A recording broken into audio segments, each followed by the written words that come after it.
Hello and welcome to session 11, the IRIS program 2021 updates. My name is Kyle Novak and I am a program and policy analyst with the Department of Health Services. I'll kick it over to Leon for him to introduce himself. Sure. My name is Leon Carreria and I'm also a program and policy analyst in the department. And good afternoon, everyone. My name is Karina Biedwetza-Renning and I am also a program and policy analyst at DHS. So today we are going to talk about some updates and modifications made to the 2021 IRIS waiver renewal and the upcoming changes that you might see as a result. All of the information we're going to share with you today is available through the DHS IRIS webpage, including the drafted waiver and its renewal status. Now I'm going to hand it off to Leon to discuss today's agenda and some IRIS waiver background. Sure. Thanks, Kyle. So the agenda for today, and Kyle, I'll have you switch the slide. The agenda for today, we will be discussing the background and function of the 2021 IRIS waiver renewal, stakeholder engagement and feedback, and how that was important to the renewal process, the changes included in the 2021 IRIS waiver renewal application, and the timeline and the program goals going forward. I will begin with a brief explanation of what waiver programs are generally, because before I speak about this IRIS renewal specifically, in order to understand what a waiver program is, it helps to know the relationship between what waivers are, how waivers relate to Medicaid, because IRIS, which is itself is a waiver program, is Medicaid. Medicaid, as we all know, provides health insurance coverage to millions of Americans, including eligible low-income adults, children, pregnant women, elderly people, and people with disabilities. Medicaid is administered by the states according to federal requirements. A federal program, specifically a 1915C Home and Community-Based Services Waiver Program, allows a state to basically waive certain Medicaid requirements in order to provide services, home and community-based services, think the IRIS program, that promote community living. Now, waiver services complement, or more aptly supplement, the services that are available through Medicaid, the Medicaid state plan, and other federal, state, and local public programs, as well as the supports that family and communities provide to participants. Now, IRIS began in Wisconsin in, I think, 2008 as the alternative self-directed option to family care. IRIS is built on the principles of self-determination and self-direction, which essentially means that participants and their legal representatives have the freedom to choose and manage their long-term care services and supports. The current IRIS waiver expires on December 31st of this year. Now, in order to continue the IRIS program, the department must submit our 5-year renewal application. This application has already been submitted in September of this year, and CMS is currently reviewing that application. Now, what were the larger goals of the IRIS renewal process? Those goals were threefold. We wanted to modernize the waiver application and align with the principles of self-direction. We wanted to align with CMS guidance and other Wisconsin long-term care programs to ensure consistent service provision for participants. And finally, we wanted to ensure that the IRIS program meets all the waiver and CMS requirements to ensure participant health and safety. Thanks, Kyle. Now, stakeholder engagement and feedback were central to the IRIS renewal process. Now, way back in April of 2019, last year, stakeholders from the general public and from DHS were invited to submit ideas regarding the future direction of the IRIS program. And from that solicitation, DHS received, I think it was 38 responses. Those responses were a mixture of waiver-specific ideas and program. Ideas específicas sobre exención. Karina, Kyle, and myself took those ideas and created and presented proposed waiver changes to the IRIS Advisory Council for the review and feedback. And based on discussions during several ISC meetings and follow-up phone calls, several changes were incorporated into the IRIS waiver application. As part of the stakeholder engagement and feedback, we also reached out to the Tribal Long-Term Care Study Group and the Tribal Health Directors meeting, where we provided them with information about the waiver renewal. Now, after the waiver draft was completed, I think this was on May 29th, it was posted for a 30-day public comment period. And during that public comment period, DHS received 30 comments. Now, a small sampling of those comments are as follows. We wanted to promote the principles and tools of self-direction. They wanted to clarify the roles and responsibilities of the Aging and Disability Resource Centers, the ADRCs. They wanted to clarify the roles and responsibilities of the IRS consultant agents, the ICAs, and they wanted to keep, clarify, and expand or establish direction for various service definitions. Now, as a result of some of these comments, changes were made to the IRS waiver. And I will go ahead and turn it over to Kyle to speak to some of those changes. Kyle?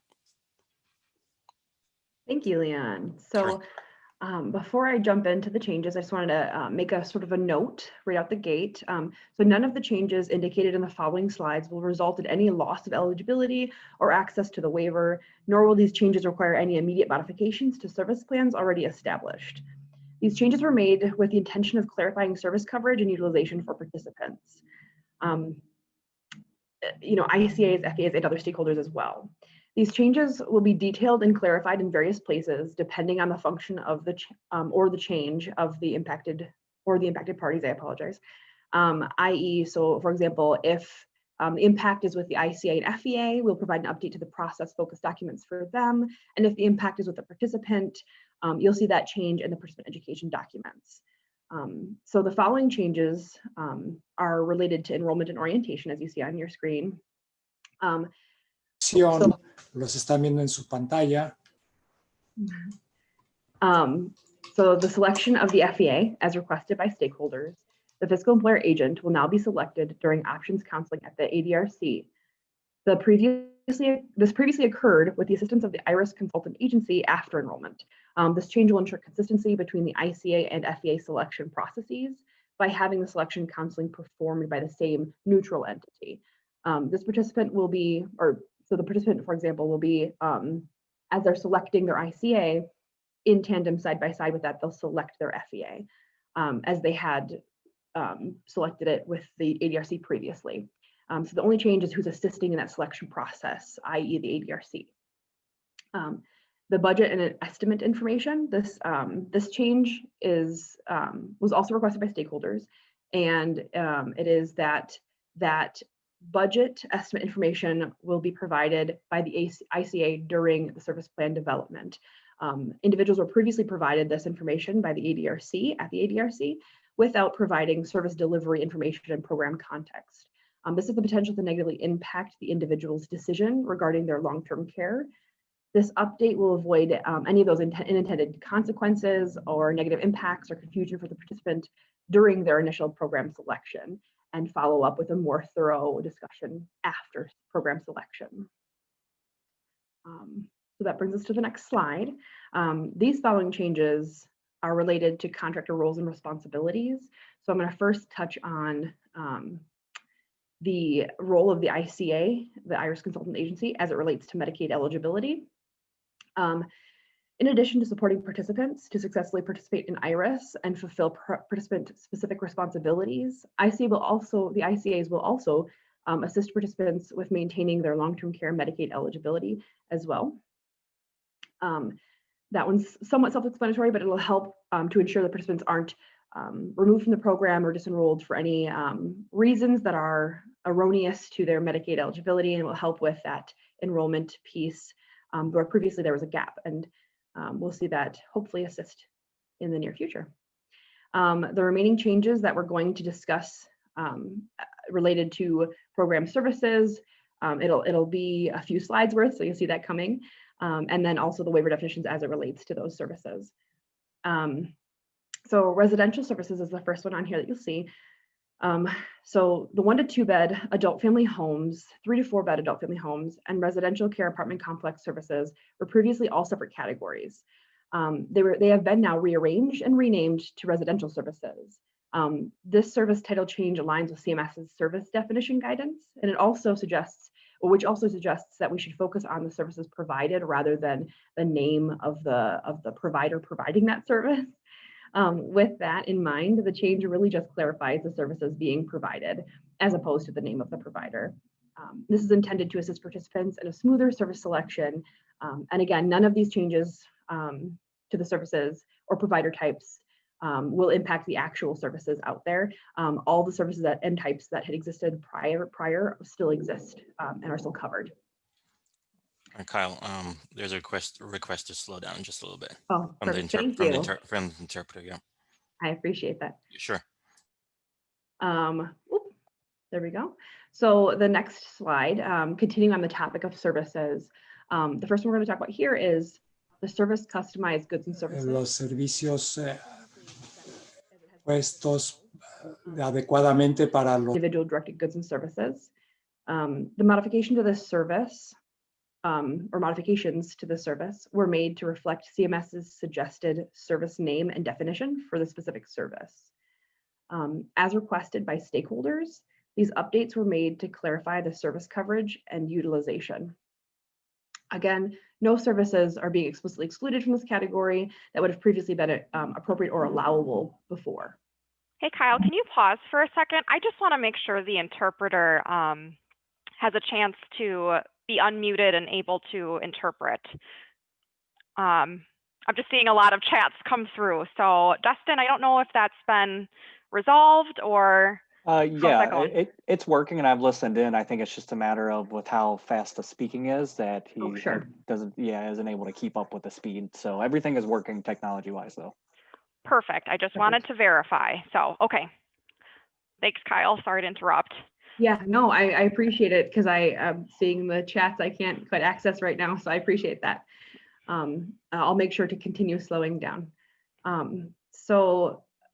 Just kind of reiterating that again, no services are being explicitly excluded from this category and that were previously allowable or covered.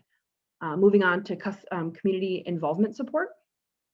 This is actually a new service category and consists of separate and specific services that have previously been covered under and now extracted from the service definition categories, such as supportive home care and counseling and therapeutic services.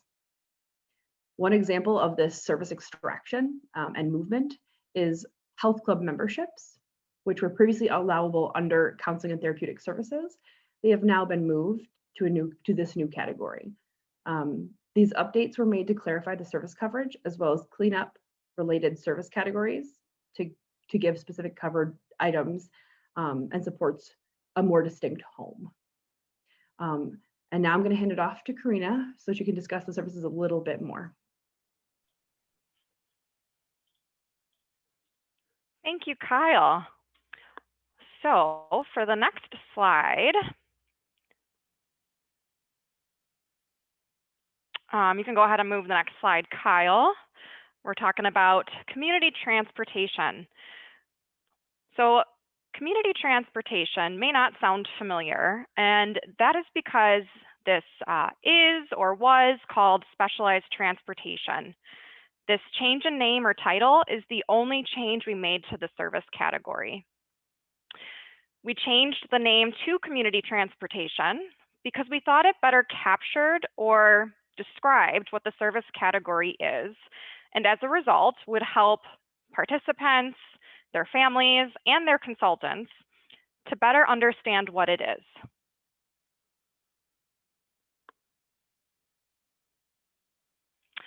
As described in the new waiver, community transportation covers the transport of a participant to and from a service, place of employment, or community service, activity, or resource. Now, participants will not have to do anything different regarding their current use or future use of this service. It's really only the name change that has occurred.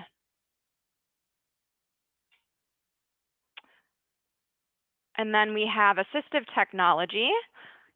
Now, that service may sound familiar, as this was a service category previously. The name was actually longer. It was called assistive technology / communication aids / interpreter services. On top of that, there was also a separate but similar service category called adaptive aids. After a lot of research, we did a little bit of reorganization. I have a visual here that I think will be helpful to explain this change. So, as you can see, we took assistive technology, that's the new title, and made it a sort of umbrella service category, because the definitions and purposes of assistive technology and adaptive aids were so similar that it was hard to figure out under which category a particular item, thing, or aid belonged. So you can see the blue arrows on the screen. So when we rewrote that assistive technology category, we made sure it covered everything that was previously covered under assistive technology, communication aids, and adaptive aids. Now this next slide shows that we pulled out vehicle modifications because we wanted to be more specific regarding the purpose of this service category and the types of providers who could provide them.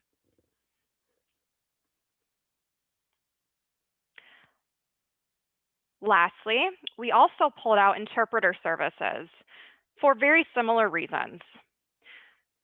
There are different considerations regarding getting safe, vehicle modifications, and of course, appropriate interpreter services. So similar to what we discussed with community transportation, participants will not have to do anything different regarding their current use or future use of these newly categorized and newly named services. It will only be a name change that will happen behind the scenes when working with their consultant.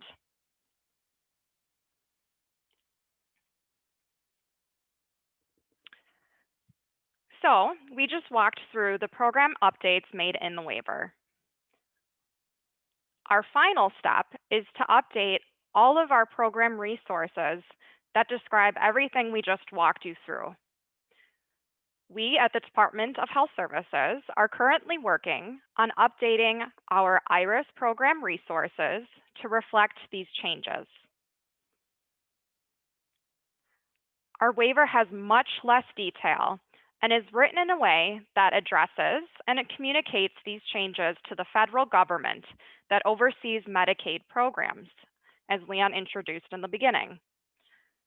The role of our IRIS program resources is to explain how the program operates for all involved. Our ICAs, FEAs, self-directed personal care, the ADRCs, and most importantly, our IRIS participants, current and future. So with this update, it is our goal to have this information updated in all the documents. I have them listed there on the slide, but I will walk through them. IRIS Policy Manual, Work Instructions, IRIS Service Definition Manual, and the hope is that we have these updated. The goal is by March 31st, 2021.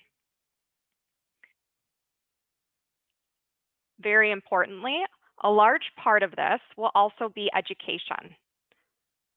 Educating our ICAs, FEAs, SDPC on these changes and then how to implement them. We want them to be sufficiently prepared to make these changes and communicate them to IRIS participants. Importantly, we will also be updating participant education materials, including those items and documents provided at the ADRC.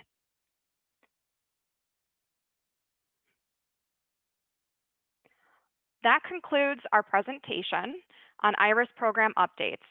We are now going to open up the floor for any questions.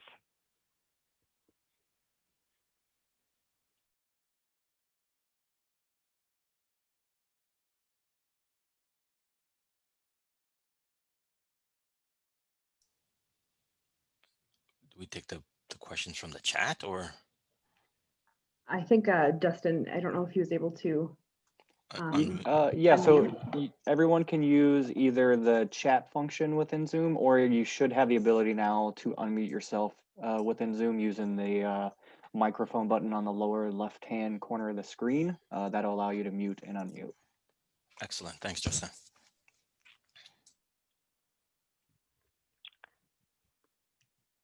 Okay. Oh, go ahead. Go ahead, Kyle. I was gonna jump in and say that I think we can probably take a few from the chat. I know we got quite a few. So I'll try to start. If I miss your question, feel free to resubmit it or verbally say it out loud as well on the call. So I think I see the first one was IRIS consultants won't go away, right?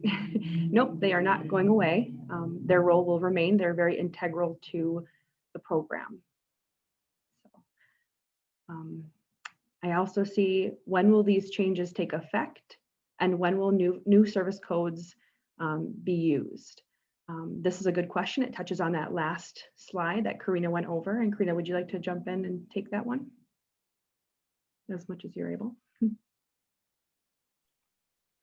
Yes. Ooh, apologize if there was an echo there. So we will be, as I mentioned, updating our resources by March 31st, and we hope to slowly roll out implementation of these changes up until that point. So technically our waiver goes live the 1st of 2021, so January 1st, 2021, but we're going to work with our ICAs and FEAs, self-directed personal care, our partners in implementing these changes slowly throughout until everything is updated in our resources. Thank you, Karina. Yep. I was going to go ahead and read off another one. So it's a question saying, were there any current services that have been excluded? There's nothing in our current service package that has been explicitly excluded that was previously included. I've got a question for you, Leon. It says, are support broker services still being intact? The easy answer is yes. Perfect. I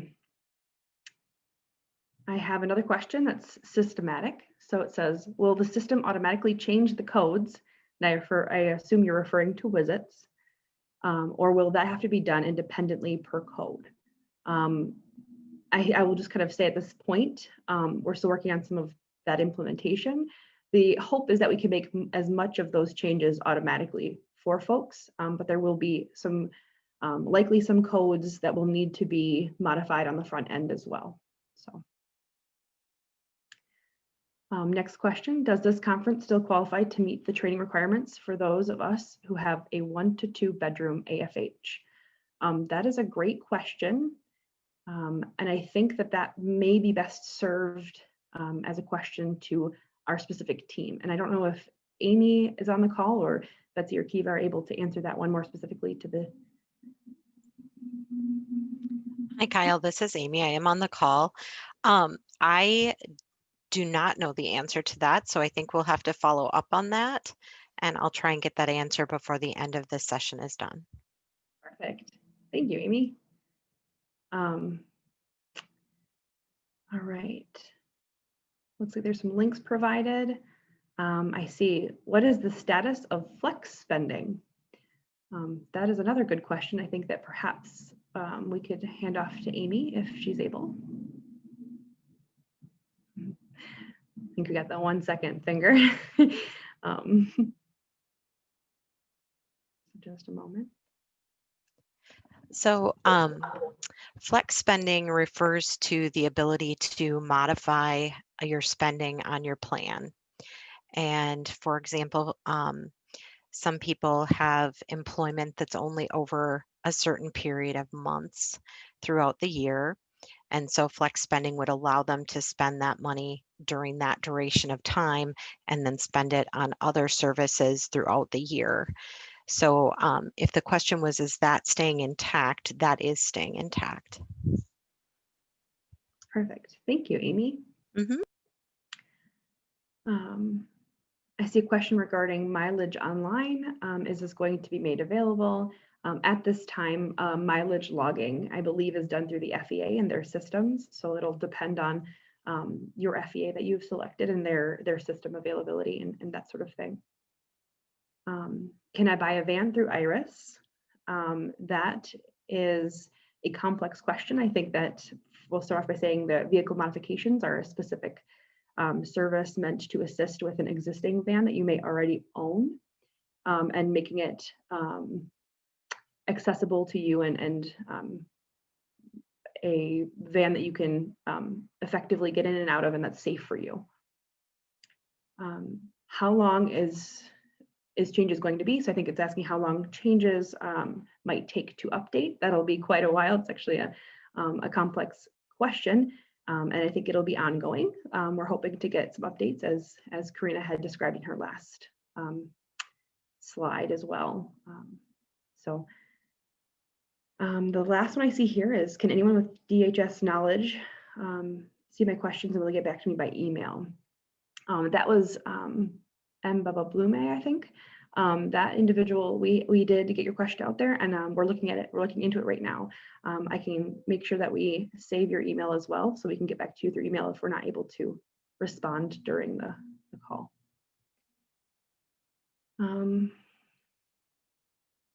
I think there's a question here maybe for you,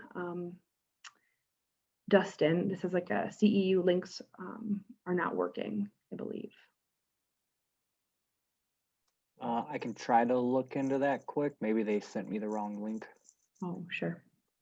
Thank you. Another question is, will the ICAs be trained on the updates in plain language?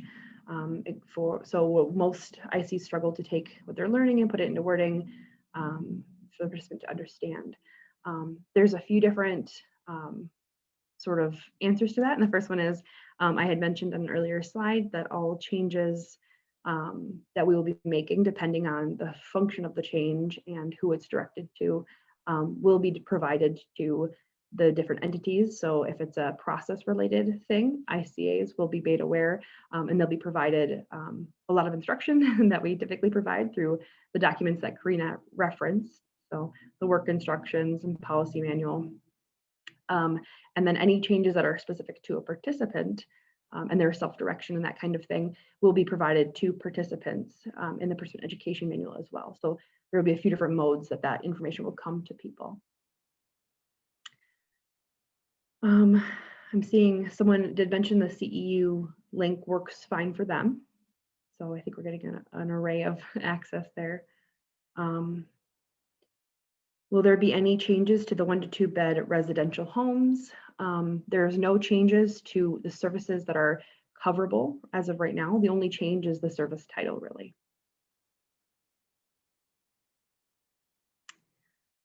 Okay.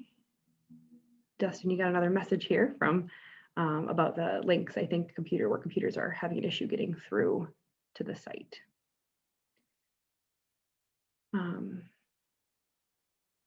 Another person asked, are the changes good or bad? I think we like to think all of the changes were good. We wanted to make sure that as much was clear to participants and their advocates as possible, and really clarifying what is covered and what people are able to use in their plans and services that they're able to get. So I think we think good. Feel free to let us know how you feel, of course. I think the next one is IRIS taking new applications this year for AFHs, I believe. There is a process for that. And I don't know if Amy also could filter that or that question. Sure. So IRIS is accepting applications for 1 to 2 bed AFHs as long as there is an IRIS participant living there, or there's an IRIS participant who is moving in with a specific timeline. Otherwise, those are on hold due to COVID. Perfect. Thank you, Amy. So the next question is selection of FEAs. Are the FEAs pre-listed based on the random process or pre-selection of FEAs? It's not a pre-selection. It'll remain the same process that it was before. It's just going to change who's doing it. So instead of your ICA assisting you in the selection process, it'll be the ADRC now. What does, there's a few questions there. Hey, Kyle, this is Dustin just jumping in quick. So I tested the link and it does work. So there's a chance it could be a firewall or some kind of setting with whoever you work for that's blocking it from working, but it works for me. So it is an active link. Okay. That's good to know. I see a few more came in here, so I'm going to go ahead and pull those out as well. What does the waiver say about participants requesting one of their own records? There is a record request process that you can go through, and I think Amy might be able to speak more to that as well. Sure, there absolutely is. Oops. There absolutely is a record request option for folks that can be verbal or it can be written. The request needs to be made of DHS. Your IRIS consultant can certainly assist you if you need assistance with that. Perfect, thank you. I also see, could you share a little more information about what the new duties of the ICA are involving the Medicaid eligibility? This is probably an area for an ICA that they're not very familiar with. So previously, there was no consistent role for ICAs in the renewal of Medicaid eligibility and maintaining long-term care eligibility through Medicaid eligibility. It's a kind of a complex area. Feel free to ask more questions if you need to, but they're now going to be involved with ensuring that those renewals, those Medicaid renewals to maintain eligibility, will be completed on those renewal timelines. So it'll be a little bit more engaged, and they're going to have access to systems they didn't have previously, so it'll be a lot more streamlined as we use. I see another question saying, hey, Kyle, how can we let you know? I assume that that's probably a request around providing us feedback on things and letting us know how it's going. There is a link on the screen right now, an email address. Feel free to email us there regarding any questions, requests, or comments that you may have as well. Why has DHS decided to do 1 to 2 bed recertification this year as opposed to the system that has been in place for years? I'm not extremely familiar with this new change, and I'm not sure. I think some things were moved around a little bit, so maybe Amy, you could speak to that one as well. Sure. So previously, we had a third party who did 1 to 2 bed certifications for us. There were a lot of questions and a lot of concerns with their ability to meet the demand for getting those done timely as IRIS and family care rolled out statewide. So there were a lot of discussions, and it was decided that it would be probably a better option to house that responsibility within DHS so that we would be aware of some of those challenges and make sure that those certifications were done timely and using the new standards that were set forth. Great, thank you, Amy. So our next question is, our local ADRC does not provide much detail about programs and currently tells prospective participants to go home and research it. Will there be better training and more brochures, etc.? They will also take well over 30 days to do the initial screening for the functional screens. Thank you for that question. I think that that's been a consistent concern on the end of our participants.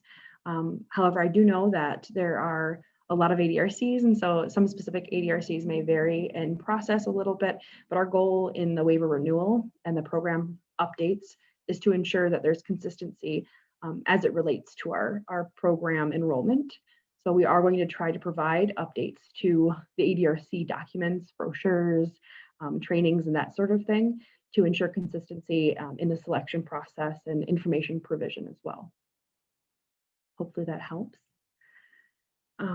The next one I see is, so the ICs will be responsible for prompting participants to renew their Medicaid. In addition to, or will the consortiums also, so I assume you're referring to income maintenance there, will be involved in the update of processes and procedures. They're not following the same guidelines and it is causing issues with renewals and benefits. That's also really good to know, so I appreciate that comment.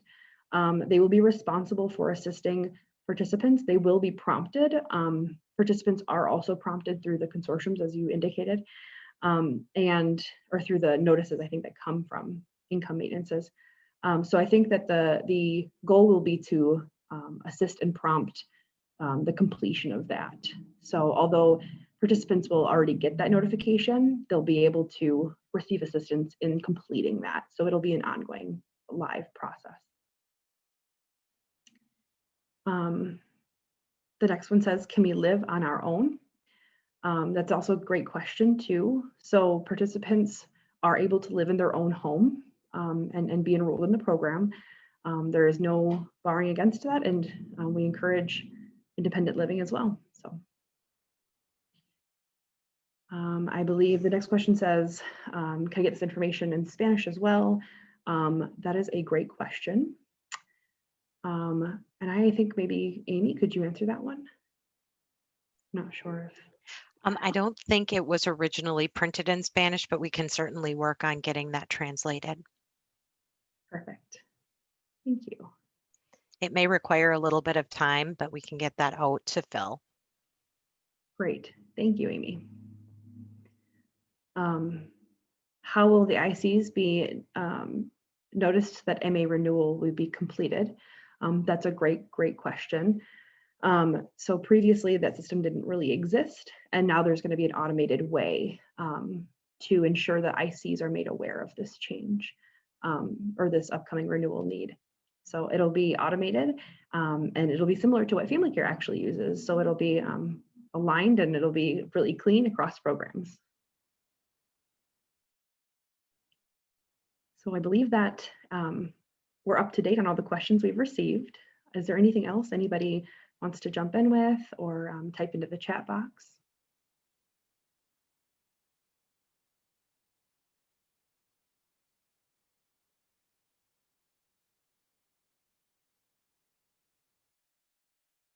Oh, you're welcome, Nicole. We also got a thank you. Okay. And I think another one for you, Dustin. Looks like they need a link to the session for CEU credits as well. I don't know if you're able to do that.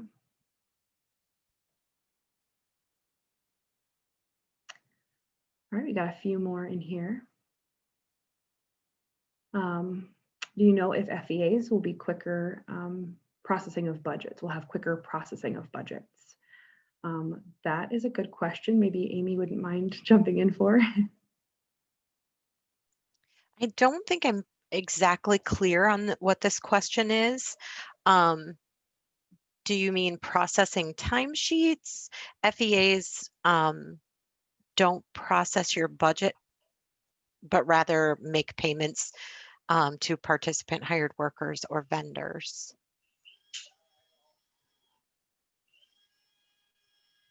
If you're able to provide a little more information, I can try and help answer that.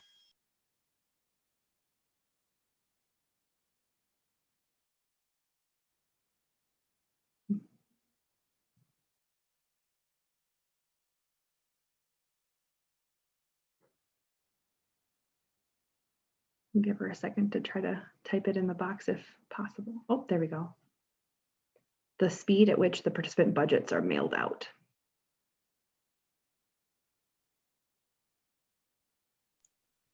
I'm assuming you mean budget statements, the monthly budget statements. I could be wrong. I'm sorry, Cheryl. Yeah. Okay. We have been working with them on that so that we have a standardized monthly budget statement that all FEAs use. That is expected to go live, I believe, sometime around March or April. So that may help with that timeline for getting those out. We've been trying to approach it as a FEA response for all FEAs, not just one at a time. Go ahead, Kyle. Oh, no, you're good. That's perfect. Thank you for adding that in. The next question is there a session survey? And yes, I believe there will be. And I think that comes after. I'm not sure how, though. Maybe Dustin has an answer to that. I don't know.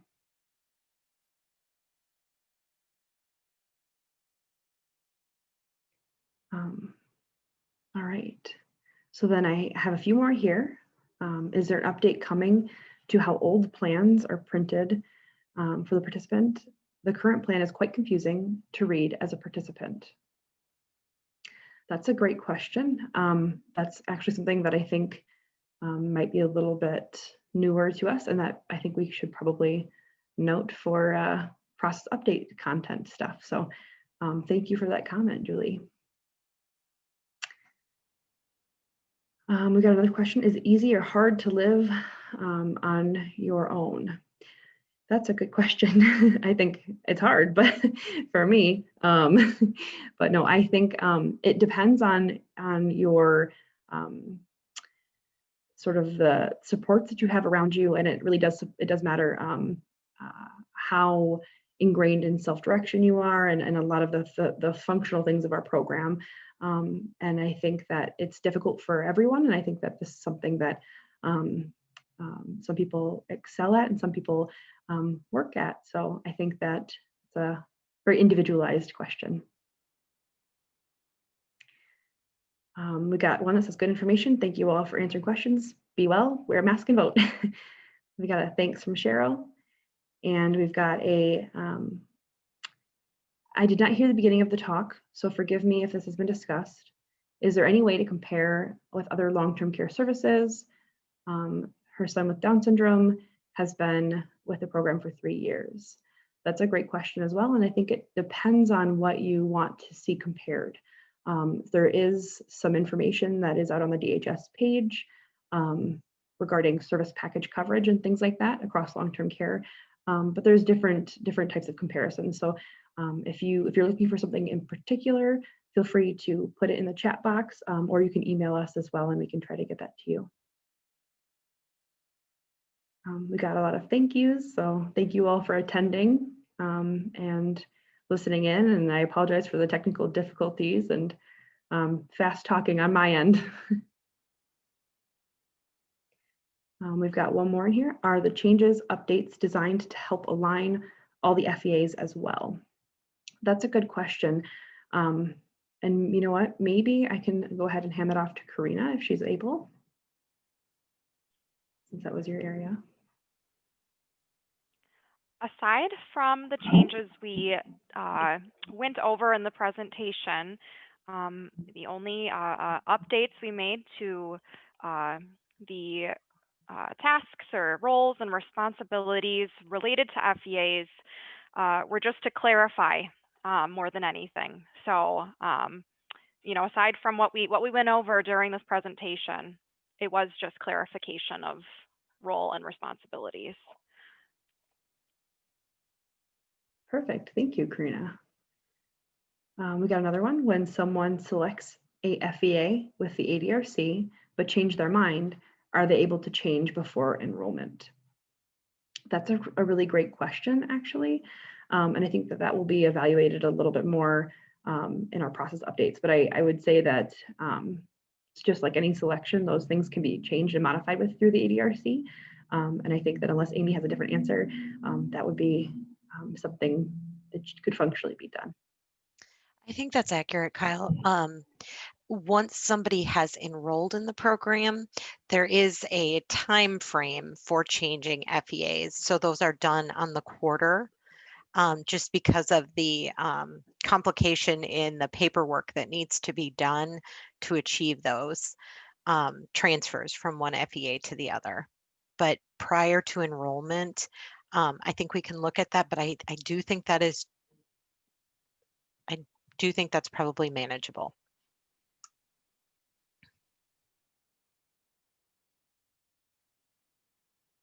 And we're at the end of our list of questions again. So if anybody has anything else, feel free to plug it in. I think we have a couple more minutes, so.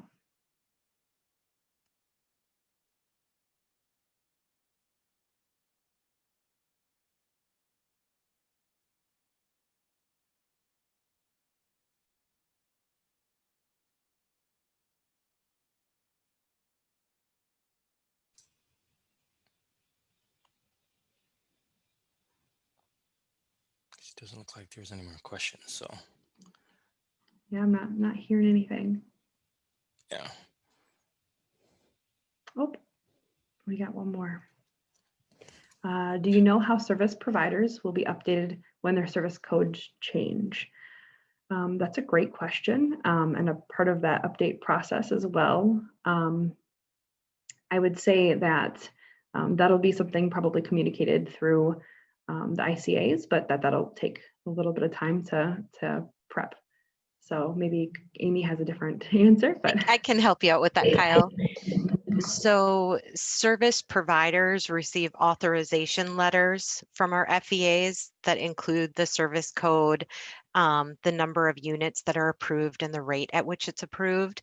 So we are working with our FEAs to ensure that updated authorization letters are provided to our service providers with those codes once they've changed. Nice shot on that, Kyle. That's a tough one. yeah, I was yep. Thank you.